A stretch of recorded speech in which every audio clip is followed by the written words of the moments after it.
Hi. My name is Jesse Hill. I currently work with the Pokemon Company International. I'm their player manager, player coordinator. So I deal with players in terms of our premier events, which is our high-level events, our tournaments, paying out awards, travel awards, just flying all over and getting to be part of tournaments, which is really fun. Prior to this, I worked at Blizzard Entertainment on Hearthstone. Worked in QA for World of Warcraft, Diablo 3, StarCraft 2, as well as customer support. And I was the community manager for Hearthstone for several years, running the Fireside Gathering program and just part of their esports team for probably 6 years altogether. Prior to that, I played card games. Been a big player of Magic, Yu-Gi-Oh, all that stuff. I used to be sponsored and spent my early 20s kind of flying around, traveling. Kind of what I was here to talk to you guys about, how that came to be and my background. I was born in Oregon on a little farm in a place called Beaver Creek. From there, just grew up kind of normal with my family and stuff until about junior high, moved to California and was really exposed to kind of a new world. Big culture shock, going from a primarily white area to a place that was 89% Hispanic. And then just the kind of different way of life altogether. Got into basketball and just was playing basketball through junior high, up through high school. Everything was going normal. And then my parents actually, my family got into drugs and we kind of lost everything. I spent the majority of my high school, my junior years, living in motels, friends' houses, kind of bouncing around, trying to get things together. I continued playing basketball. Had a scholarship offer, and then before I even stepped on the court, I got hurt and had my offer pulled. And kind of fell into this realm of not knowing what to do. I had 18 years of being told, got to go to college if you want to become anything. You got to work towards a higher education, and it wasn't an option for me. My parents didn't have anything really for me to fall back on. We kind of lived paycheck to paycheck on the regular jobs I had. So I did what a lot of people in the area I lived in did. And I went to working at a warehouse. Shortly after, I got with a girl who already had a kid, and we had another kid. So by the time I was 19, I had 2 kids, and I was working in a job with no education beyond high school and just wasn't very happy with where I was at.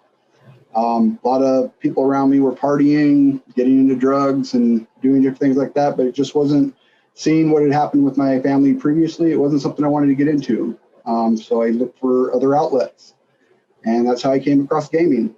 I first got into it playing Yu-Gi-Oh, of all things. My oldest son was into collecting the cards and watching the cartoons, so I started playing just so I could relate to him, and started attending tournaments and stuff and got better and better at the game. And within the next year, I started winning a lot more tournaments, started getting into other card games. And when I was 20, I got my first sponsor, started getting to go to bigger tournaments around the US, got some other sponsors.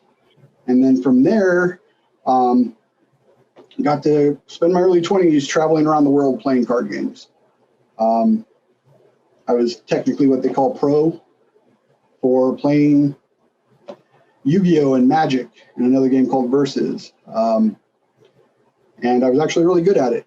I got really into strategy games, and I realized that this was something that I wanted to be more of a part of, something I wanted to really jump into. But the tournament scene is kind of, unless you're really just winning all the time, it's like any other game. You're not making money, you can't really support a family on it. And me being young with 2 kids and eventually a third one on the way, I looked for other ways to be involved with gaming. And I had one of my sponsors give me a World of Warcraft account. I started playing World of Warcraft. Met a guy who also played, who got a job with Blizzard Entertainment, and got me an interview. And I joined Blizzard in 2009 for customer service. I had a background in customer service, working in warehouses, just having parts deliveries, taking calls, things like that. It was something I was working with people, something I was always good at. So it was something I really wanted to stick with. So I learned all I could about interacting with people and trying to be the best I could at what I had options for. Once joining customer service at Blizzard, things kind of opened up a bit more. I was able to apply my experience in gaming to eventually work into QA, quality assurance, and testing games.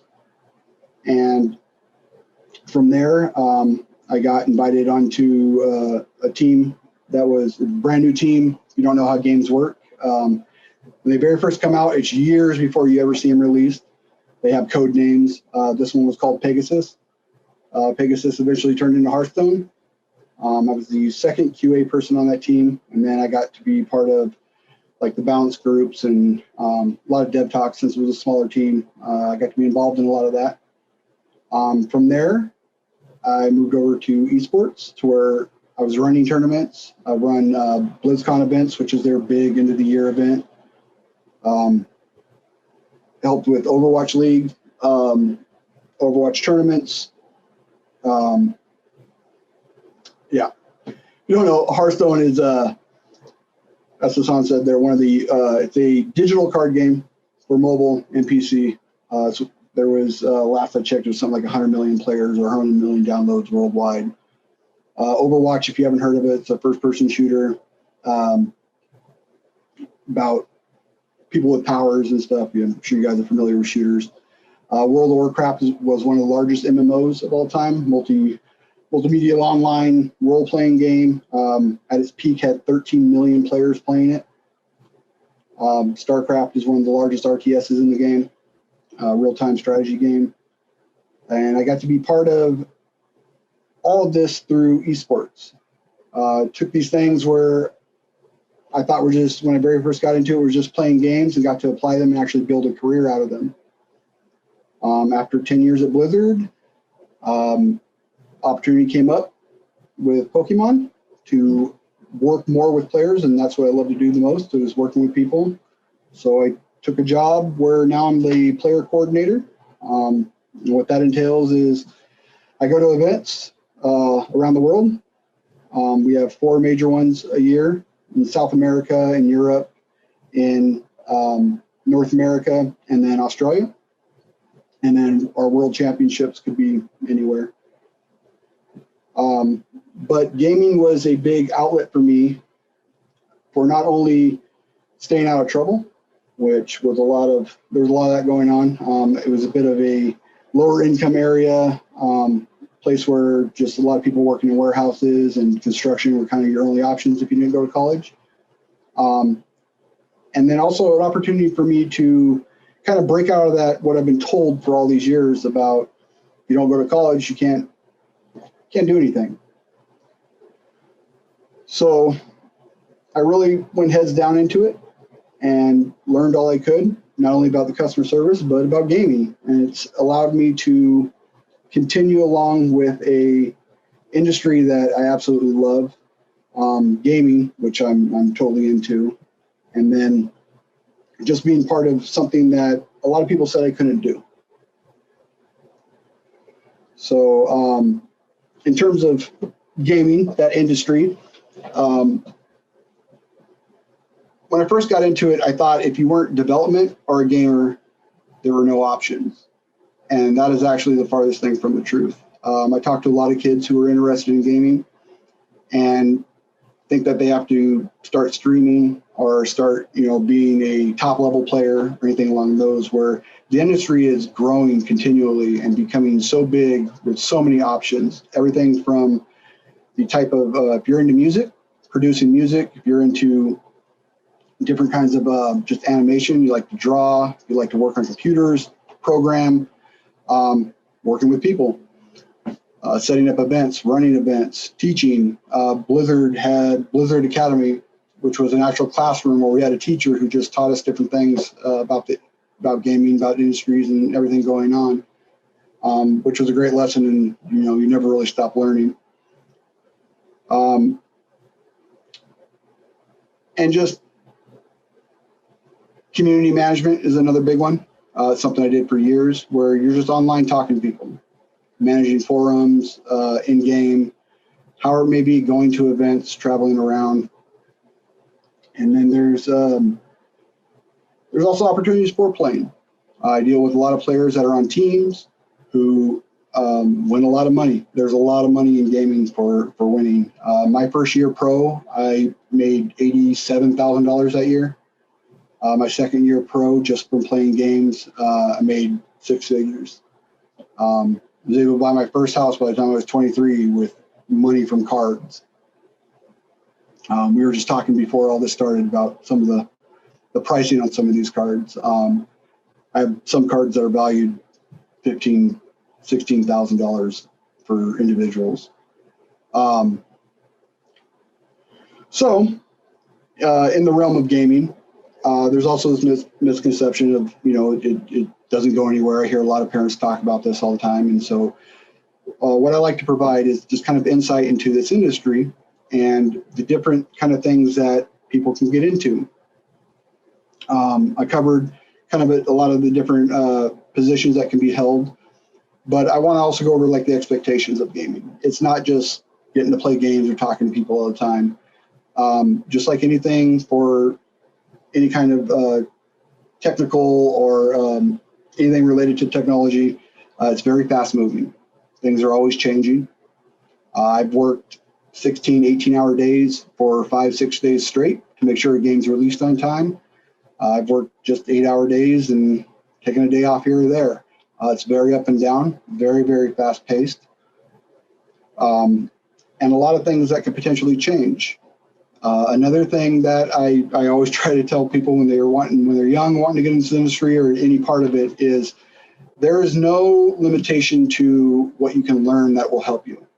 And what I mean by that is, I remember in school, especially, you hear about math or anything like that. For me, it was always geography.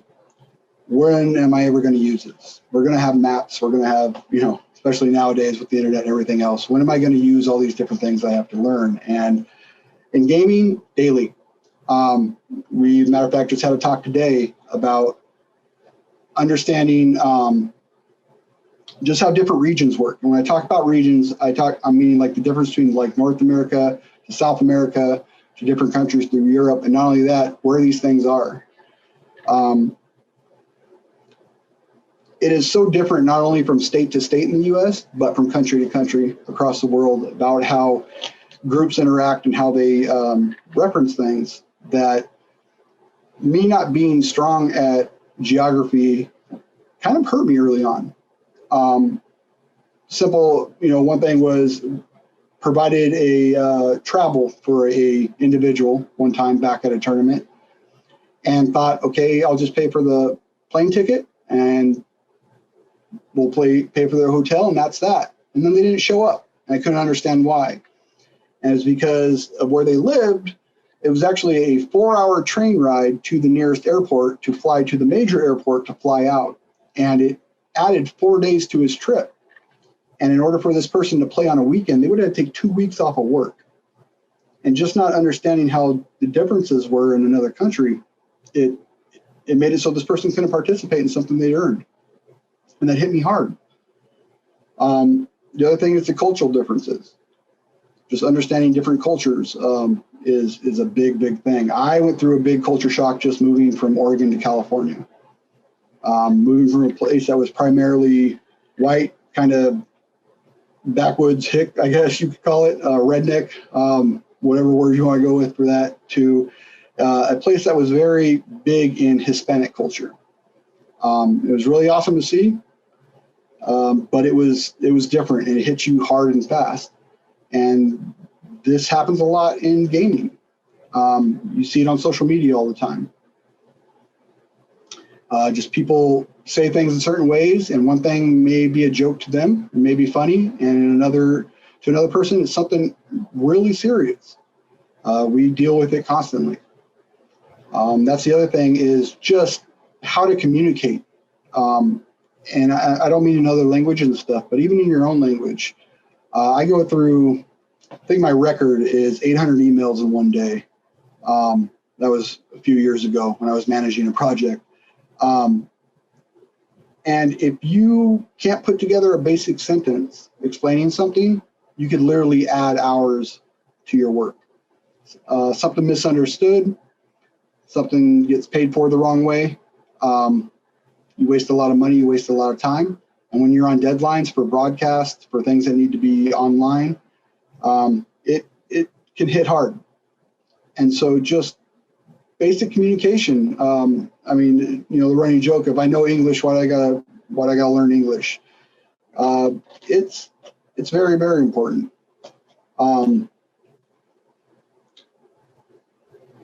Especially when there's language barriers. I currently work for a company. Our mother company is in Japan. I don't speak Japanese, but they speak English. And even then, there could be some things lost in translation. Dealing with, when I was at Blizzard, I dealt with our European office a lot. And just those breakdowns that happen can cause a lot of confusion and even potentially some issues. So learning how to read a sentence and take from it not only what's being said, but what it could possibly mean was a big thing. It's something that I kind of took serious in high school, and I'm glad I did. But I wish I would have been better at it years ago. And then just the biggest thing I'd like to talk about too is we live in a world where everything's online right now. Social media, videos, everything, from TikTok to Facebook to whatever. And it is so important that people are careful with what they say and do. It's there forever.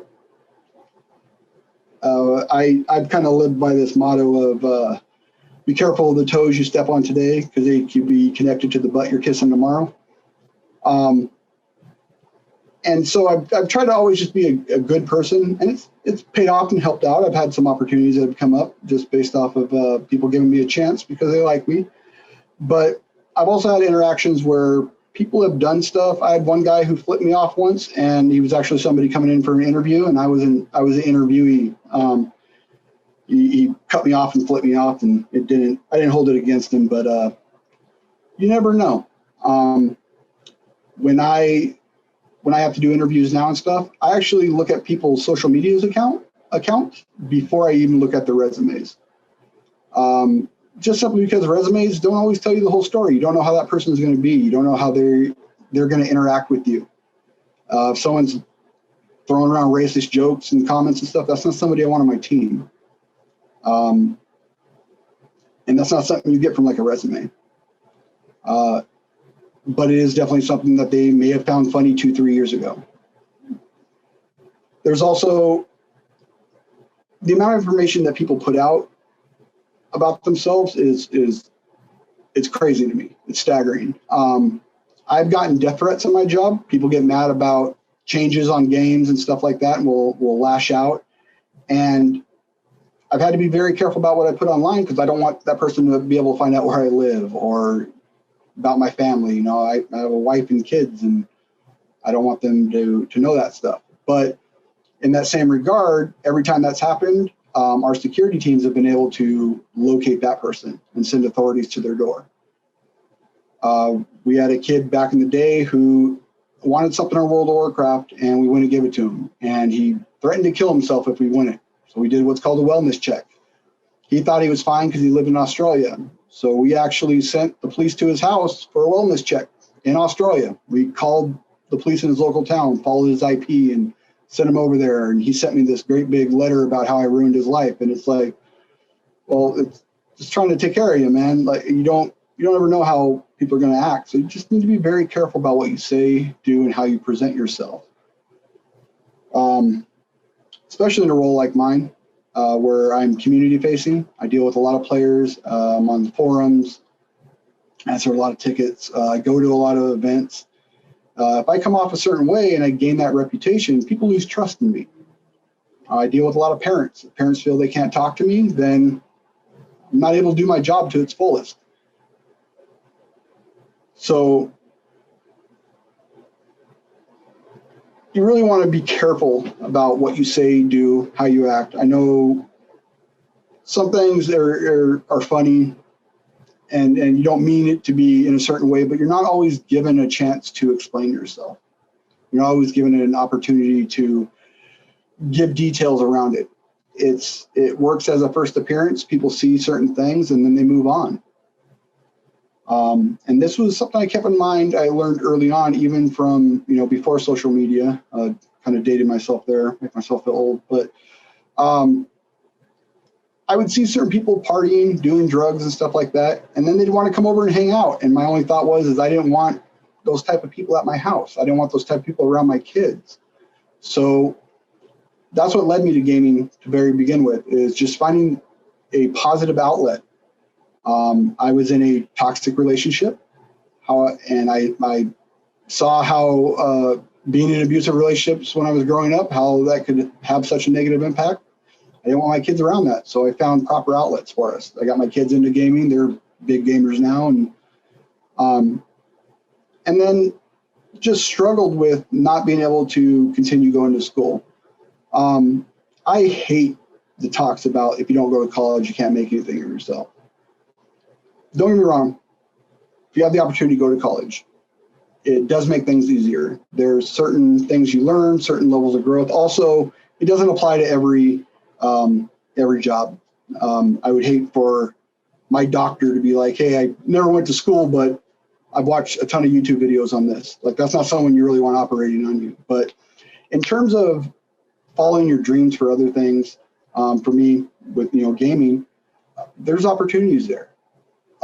It's just about putting your head down, finding what you're passionate about, and using those passions to kind of fuel your drive and get into these things. There's also opportunities to learn as you go. I did a ton of tournaments. I became judges for every game I played. I became tournament organizer for every game I played, meaning I ran events. And I sat down and really learned the ins and outs of games. And if you ever wonder where math comes into play, when you start applying modifiers in games, it appears really fast. But just all these different little aspects of life that I was able to kind of bring together to build a career out of.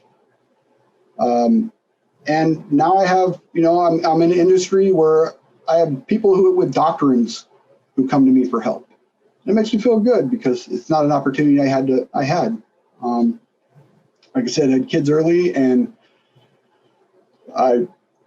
there was no money I was going to fall back on there, and I couldn't even go to my parents' house. They were living in a motel at the time. So, in other regards of gaming, there's a lot of people that want to get into streaming, stuff like that. Those are jobs too. I don't know if any of you follow streamers what they actually do outside of when they're just on video. But I've been an influence manager, meaning I've worked with streamers and people who are online that Day 9 or Frodan, those guys. The amount of work these guys put in, 80, 100-hour weeks, easy.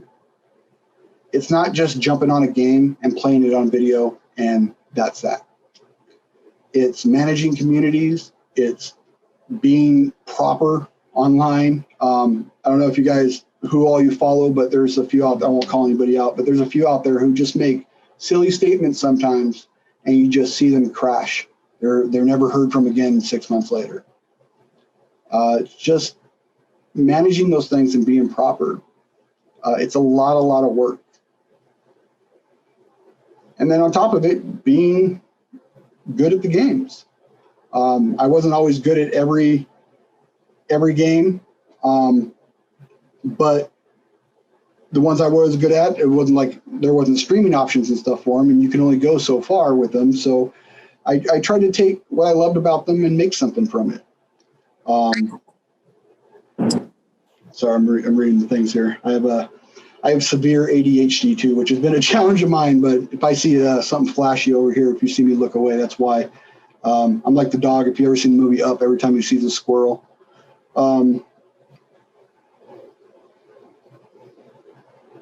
Oh man, yeah, it's a tough thing. It's very worrisome when you're on top of doing your grades and just managing your life as a teenager, or even as as a preteen, where it just feels like everything's coming in so fast and it's so hard to juggle and deal with. And me on top of that, it was, where am I going to eat? Or whose couch am I sleeping on tonight? There's so much life going on, and trying to figure out what are my next steps. Nobody goes through school going, man, I hope I just live on the streets the rest of my life. You're trying to think, what are your next steps? And it's a lot. It's hard. The big important thing I say is just keep moving forward. I see people that want to take breaks, who want to, I'll take a year off, or I'll do this or that, and that's it. They don't recover from that. They get into a job, they think they're fine or something. Another thing to keep in mind is that a lot of these places, they'll pay for your schooling. Blizzard was a big one on that. They paid a portion of schooling. Pokemon has programs. I have friends at Riot and a bunch of other games, and they pay for schooling. So another option is, instead of if you can't go to school, is looking to get into an industry where the company will pay for the type of schooling you want to do. Spend a couple years working your way up in there, and then it's not immediately out of high school. And that was the other thing, is that being told like right after high school you got to go to college. I think that's so silly. Like, they need to just do away with this idea of, one, if you don't go to college, you can't do anything, and two, that it has to happen right after high school. These aren't always options. And life happens. With me, it was kids. Like, I'm not going to support multiple kids and try and pay for school. It just wasn't in the stars for me. But I didn't allow it to, I didn't stop learning. I did it by going to events and stuff. Nowadays, though, the internet, man, there is nothing you can't find on the internet if you want to sit down and do it. And if you think you don't have time, that was another thing, is I was always, man, do I have time for this? And I found out that if I started shifting some things, maybe I spent an hour on PlayStation instead of 2 hours. And then that other hour was reading a book. And then I would get into the book, and next thing I know, it's been 2-3 hours I was in this book, and I've learned something, and I didn't even miss playing the game, and it's time management, which is a big thing.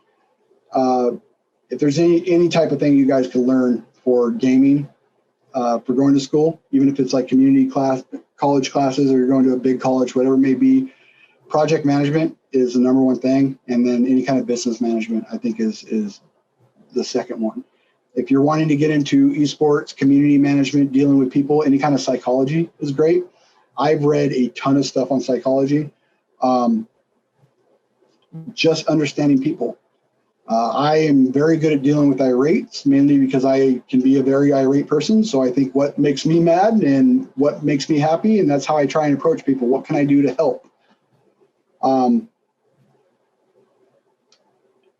It's just, and the other, a good way to figure out, if you see these things in gaming that you want to get into, but you don't know where to start, go to the job websites and look at the requirements. That was another thing I learned, is that what can I learn next? There's so much out there. What do I need to know how to do? Look up a job and look at the requirements that they're asking for you to be hired. It's a list of everything you need to know right there. That is the number one thing I never hear told to people who are looking to get into gaming, is how to find out. It's always, and I see these classes like, learn to be a tester for $28 an hour. And I'll tell you right now, no one's paying you $28 an hour, especially starting off, regardless of whatever internet class you take. But everything you need to know is listed out for you. Go to any job. If you want to work at Microsoft, or you want to work at Blizzard or Activision or Riot or Wizards of the Coast or whatever, hundreds and thousands of gaming companies are out there. If there's something you guys want to do, it's listed for you. Find the job description and go down all the requirements. The other thing is that this industry is changing in a way that it's no longer you have to have just the schooling. If you look, there will be things like 3 years in this degree or an equivalent doing the job. And the equivalent stuff's easy. It's just a matter of you guys doing the things you're already doing that you enjoy. If you want to get into shooters, you know, you really enjoy Call of Duty and you want to get into designing games around that, play Call of Duty, go to tournaments, talk to people, understand how the game runs, understand the ins and outs of it. If you want to get into Pokemon or Yu-Gi-Oh! And card games, go to tournaments, play the games, jump into it. That's the number one thing with gaming is if you are a gamer, you already have your foot in the door. You're already taking the step towards it. If you want to work in the gaming industry, you're already headed that direction. The thing is, the gaming industry, there's a lot of people that want to work in this industry. Very long line. So to stand out, you really want to focus on the things that are being asked for a certain position. This is an industry, and you'll see this in newer industries when they're still kind of establishing what roles do what and what type of things go on. Is there's a lot of jack of all trades, people who do a lot of different things, and as those become refined, those positions aren't really needed as much. You need people that do certain jobs. So while it's great to know a lot of different things, have a focus. Know what it is. If you want to do development, focus on development. If you want to do community management, focus on community management. If you want to do art, focus on art. You know, it's great to know how it interacts in a game, how it works. But if you go in to be an artist, they're not going to ask you to do sound. They're not going to ask you to engage at certain levels for the community and stuff. And if they do, there's PR teams, there's HR teams, there's people who help you through this stuff. And that's another thing. So you like working with people, but not across forums and stuff, you know, HR, human resources. Those things going, if you want to work for certain companies but not get into gaming, that's another one. That is a great question, and that's something that comes up all the time. So anyone didn't see that, it's how would you present your art to a development studio? This is also for development ideas, anything along those lines. So the first thing you need to know is that there's a lot of legal stuff that happens when somebody throws something up and somebody else wants to use it. So gaming studios are very, very careful about opening anything from somebody, because if, say I was to draw a little picture and send it to a gaming studio, and then something that looked like my picture appeared in their game and I was not giving credit, I could potentially go after them saying, hey, I provided this to them and they took it. So to avoid those interactions, gaming studios just won't open those things. They won't take suggestions from people. The best way to go about doing this is to reach out to them and ask them. You can look on the forums. A lot of places nowadays are using fan art.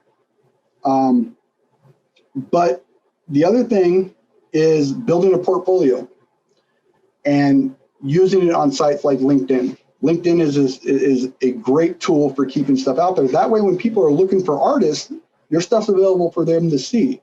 If they're looking for artists and you're doing all this work, they're going to find you. When I left Blizzard, I had 4 or 5 different offers within the first week after I left, just because I updated my stuff on LinkedIn and people saw that and started reaching out. Track your work and put it out there in the proper environment. Don't just throw it up on a forum and say, well, did you see this? Because no, they're not going to look because of the reasons I covered. If you want to get it out there, take a professional approach to it.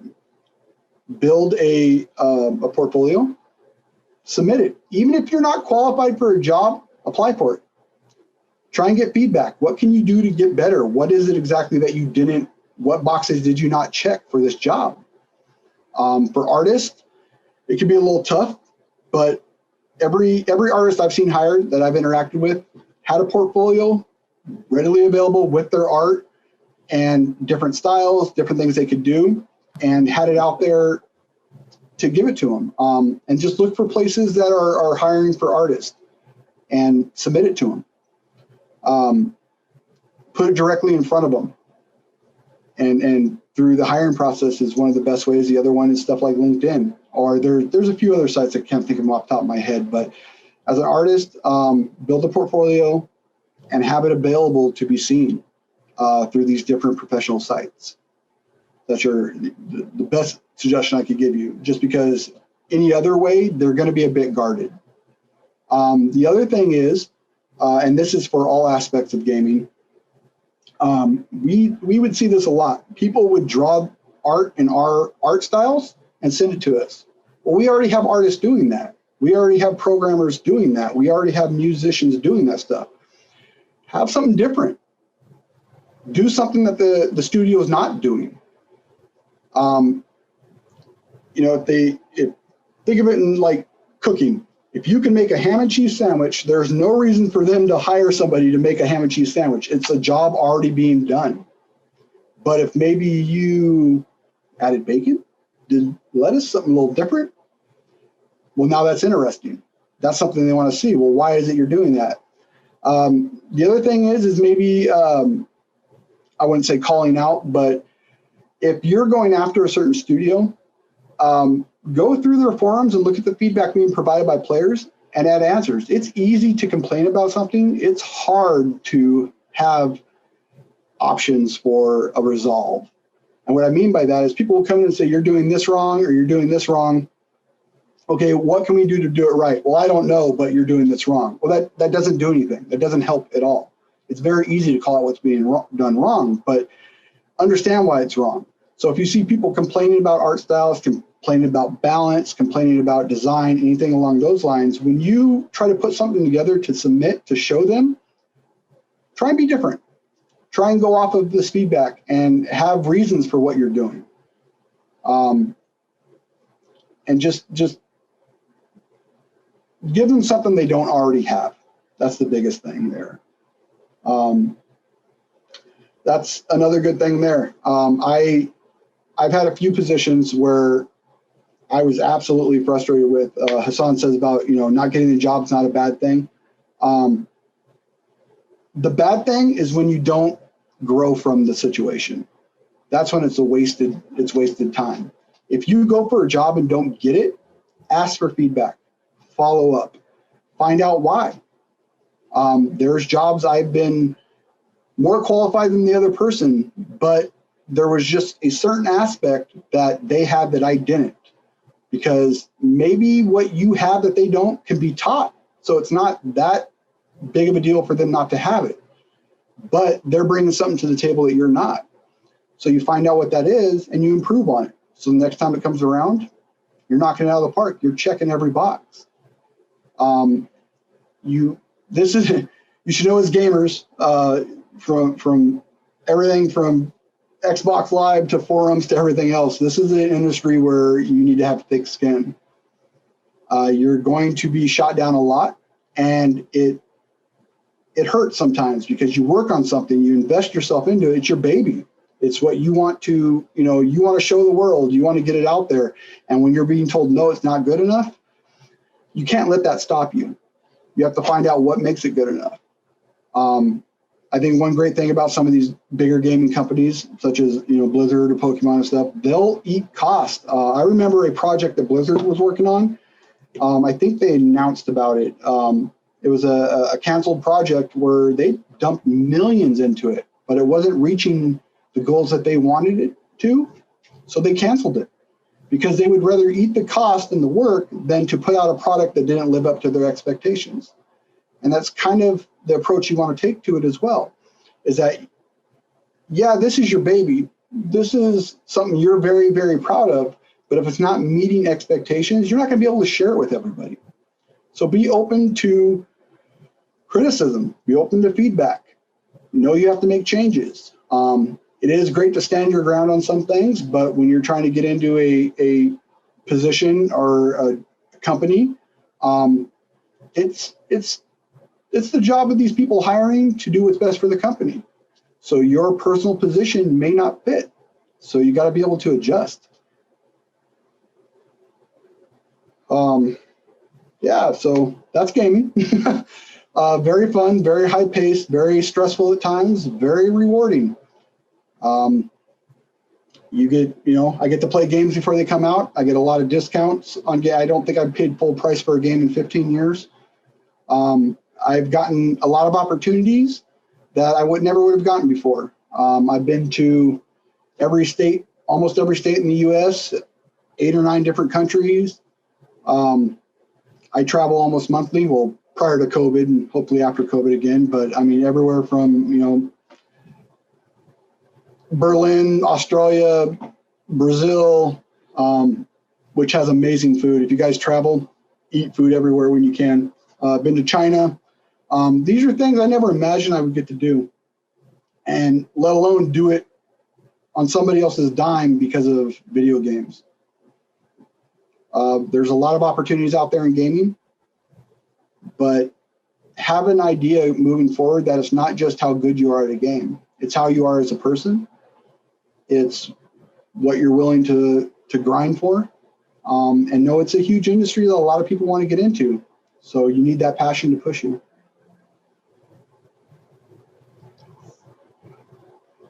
And then Rebecca and Hassan, I don't know if there's any other questions or anything you guys want me to cover.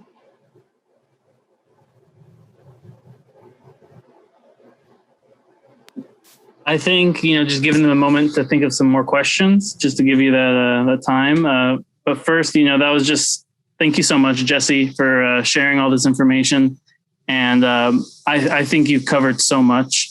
Just hearing a lot of the tips that you shared and things that, I didn't even think of, just searching out those jobs and seeing those requirements and just applying for it, right? And just seeing what you can improve on, and especially with your portfolio and your resume. This goes for any job outside of just gaming. So these are universal truths that you're just laying in here. And I really greatly appreciate that. Yeah, you want to understand where they kind of bleed over to each other. Like I said, I started in a warehouse working with drivers, delivering parts, and then started taking orders, and then did inside sales. And that's where I realized I like working with people. From there, I actually worked at Home Depot for a little bit, and on their pro desk, which is dealing with contractors and stuff. And from there, just worked customer support jobs until I got into Blizzard, and then realized that, I wanted to do this on a bigger scale. And that's what led to where I was a community manager and got to work globally. So, does we have a question here? Yeah. Having an art account whilst accepting commissions would be an excellent couple of steps going into the field of video game art and animation. Yes, it would. The power of social media. I have a few different art things that I've had commissioned out that I've shared across social media, and I've had friends in the industry hit me up saying, "Hey, we want to do an art piece for this website or this or that. Who was your artist doing this?" So getting your art out there is a huge thing. The more you can put it in front of people, the more likely it is to be picked up. As an artist, be careful. Have your name on everything. There's so many people that'll yoink something from you, and you don't want that happening. Unfortunately, but that is what it is. But yeah, just doing commissions, and that goes into what I'm saying as well. Regardless of how big it is, take every one of it serious as you can. Like me, I take every event I do, whether it's 8 people or 8,000 people, I take it as serious as possible. These are people spending their time, energy, and money with you. You need to respect that. And that's a big thing to know. This isn't just a game. I hate it's just a game, or it's just a children's game, or it's just for kids. It's not. This is a multi-billion-dollar industry. If you want to do the quick math on it, like I said, World of Warcraft at its peak had 13 million players at $15 a month subscription. That's 13 million times 15 times 12. That's how much money that game made just in subscriptions in 1 year. Pokemon sales right now are, walk into a Target, Walmart, and try and find Pokemon cards. I was saying, I was showing Rebecca and Hassan before that. If you're familiar with a game called Magic, I have cards that are called the Power 9. They're the 9 strongest cards in Magic, or whatever you want to call it. One of the cards is the card called Black Lotus. You can look it up. It goes anywhere from $17,000 upwards. It's a piece of cardboard. That isn't a kid's card game. This is on the level of like stocks. This is on the level of, I just did the insurance on my cards. My collectibles appraised at $115,000. If somebody was to come in and say this is all child stuff and treated it like that, there'd be conflict. We would have issues. This is my retirement plan. This is my family. I feed my family off of collectibles, off of cards, off of playing. And in that same regard, though, don't take that in a demeaning way. When people are like, it's a children's card game. All right. I mean, I love the saying, you don't grow old because you stop playing. Or what is it? No, you don't stop playing because you grow old. You grow old because you stop playing. I'm about to turn 40, and I'm one of the biggest kids you'll find. I have one of the largest non-selling Power Ranger collections on the West Coast. I have every single original Power Ranger, the remake, and this is because when I was younger and we couldn't afford it, I said to myself, when I grow up and I make enough money and I get to where I want to be, I'm going to buy the things I couldn't have when I was younger. So I have a gigantic Power Ranger collection. I got made fun of for wearing shoes from Target and stuff like that. I currently at like 54 pairs of shoes. Half of those are Jordans all throughout the years that I couldn't afford them. I went back and bought them all.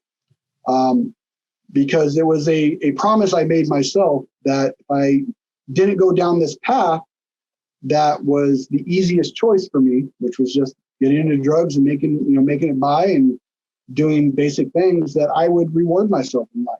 And that's what I've been doing, on top of being able to provide for my kids and my wife and my brat dogs, and just being able to, have these things. And I'll have friends that come over and laugh and joke about it and stuff, and then always message me later telling me how cool it was or something, or they'll hit me up going, hey, I got a question about this, and it inspires them to get into it. I was showing them before this all started, I have a bunch of I love fantasy weapons, so I have Captain America's shield and Thor's hammer and all these things just sitting around. I was messing with my Infinity Gauntlet, and it's 40-year-old kid, and I love it, and I enjoy every minute of it. And if people want to call me childish, that's okay. I don't care. My bills are paid. I take care of what I need to take care of, and I enjoy life. I love everything I do. And not many people can say that. So. Yeah. And, and this is another thing, regardless of what you do in life, I talk about I was working in a warehouse and that wasn't where I wanted to be. But if it is where you want to be, that's fine. That's okay. My dad, prior to, drugs and everything, even now, one of the most brilliant men, engineer level smart, just incredibly intelligent, made bad decisions and stuff. But where he is now, he builds the stages for raves, giant raves out in Vegas and stuff like that. He builds the stages and he loves it. They've offered him office jobs and stuff like that. He loves it. He doesn't care when people, don't you want to do more? To him, he is doing everything he wants to do. He's out there working with his hands, putting together these giant shows. So if you're working in a warehouse and you that's what you love doing, that's okay. That's great. If you're going to work smiling, you've done it. You've made it. If you're taking care of your family, you're taking care of yourself, you're paying your bills, and you're happy in life, don't let anyone take that away from you. Don't let anyone degrade the job you're doing. There's always somebody making more. There's always somebody who has more. Don't live your lives chasing other people. You have to live it for yourself. And that's something I had to realize too, is that I looked around seeing these things that other people had. Well, how can I get that? Well, that's not for me. That's not where I wanted to be. This is where I want to be. I have friends that have, dirt bikes and cars, high-end cars and stuff like that. And I spend my money on toys because that's what I enjoy. That's what I love. I love playing video games. I love staying connected with friends and playing card games and just sitting around, chilling out, relaxing, maxing all cool. I still play basketball. It's old guy basketball, a lot of 3-pointers and a lot of breaks, but my knees don't hold up like they used to. That's how I lost my scholarship. I actually played basketball for money back in the day. It's how I got money to eat. And I got hurt out off campus. And because of that, in my contract, I couldn't play off campus. They pulled my scholarship. It was a big mistake and something I shouldn't have done, but I had to eat. So, it just be happy in what you do, regardless of what you do it. I know it's very, very hard, especially as kids, to understand that, you always hear it doesn't matter what other people say or do. And I also understand this is just another adult telling you the same thing every other adult kind of does, but try and just at least keep it in the back of your mind as you progress and grow. It's great to have friends, but I think as popular as I was in high school, I was ASB president and captain of the basketball team, all that kind of stuff. It's like I have an ABC special, but I think I talked to like 3 people from school outside of just maybe liking a post on Facebook or something. And I know that doesn't impact big now because who wants to not have friends when they're young, but something I'll tell you guys, I tell my own kids and stuff, the harder you work now when you're younger, the easier things get as you go. You see people partying and stuff now. And this was the thing to me is I would see people partying and drinking and stuff when I was in high school. One, I had CIF. I don't know if your area has something like that, but CIF is the governing committee for high school sports. They would do random drug tests and stuff. So if you had drugs or alcohol in your system, I would get kicked off the basketball team. So that was a big fear thing for me. But I also used it as a reason, as an excuse why I couldn't go party when I didn't want to anyway. So you're going to come over and drink? I got a game. If I get in trouble or caught drinking, I would find ways out of doing that so I didn't seem uncool. But I was way uncool. But it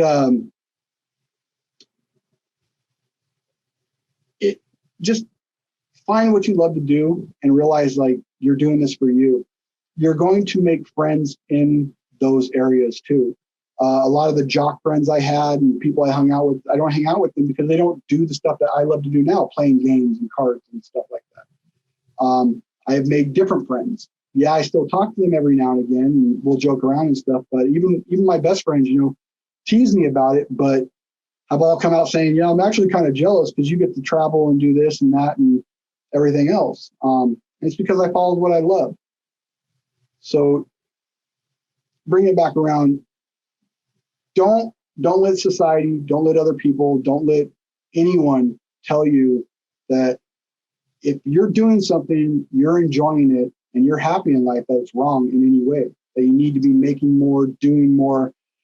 I mean, I see people stress themselves out about how am I going to get a raise? How am I going to find something else? They bounce around from job to job and they end up in positions where people won't hire them because every year and a half they go somewhere else. And they kind of dig a hole for themselves. And all they were trying to do was get to that next step they were expected to be at when 5 years ago, they were just really happy anyways. They probably would have just been happy staying there. Do not get that mixed with being complacent. Don't get comfortable in a role and be like, this is it, I'm done. Do always try to be bettering yourself, but bettering yourself isn't always necessarily making more money or bettering your job. It's just being a better person. I am very happy where I'm at now. So I work with Hassan on the nonprofit stuff. I also do stuff like I hold tournaments where entry fees are like clothes or canned foods. And I go out and I donate that stuff because I've had to eat from shelters before. So I try and pay it forward. I got to where I was with help from other people. So I try and provide help to people as well. I try and bring it full circle. So I'm happy with work. So I find other things to where I'm not just idling. I try and stay busy and we rescued we rescued another pit bull, and so I work with people with helping with their dogs and stuff, and then just helping people in general because it's hard out there. It's so hard that if you're happy doing something, don't let somebody take that away from you.